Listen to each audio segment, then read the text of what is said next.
যখন তোমায় টেবিলে খাবার দেব না, খাবারের প্রশংসা করবে, আমার প্রশংসা করবে, রান্নার প্রশংসা করবে। যদি প্রশংসা না করো, যদি চুপচাপ মুখ বুজে খাবার খাও, তাহলে আমি বুঝবো যে আমি কোনো গরু ছাগলকে খাবার দিয়েছি।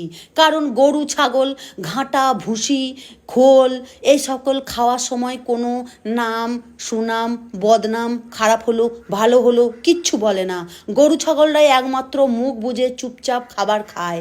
সেই রকমটি করবে না, তাহলে তুমি কিন্তু গরু ছাগল হয়ে যাবে।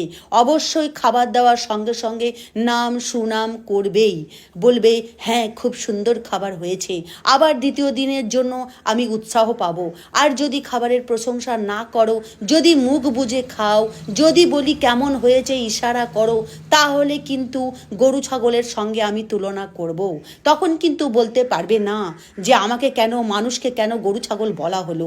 কারণ এই কারণেই বলা হলো, আমি এত যত্ন করে ভোর থেকে উঠে ঘাম মুছে মুছে কত কষ্ট করে দাঁড়িয়ে থেকে কোমরের শির দ্বারা ব্যথার যন্ত্রণা সব কিছু সহ্য করে এত কাজ করে তোমাকে আমি রান্না করে পরিবেশন করছি টেবিলে, সুন্দর করে ডাকছি ওগো খাবে এসো। তার বদলে তুমি এতটুকু নাম করবে না, এতটুকু কোনো আলোচনা করবে না, চুপচাপ খেয়ে চুপচাপ উঠে যাবে। অথচ খাবারটা খারাপ হলে বদনামের ঝুড়ি ঝুড়ি একদম আমার গুষ্টি পিণ্ডি চটকিয়ে দেবে।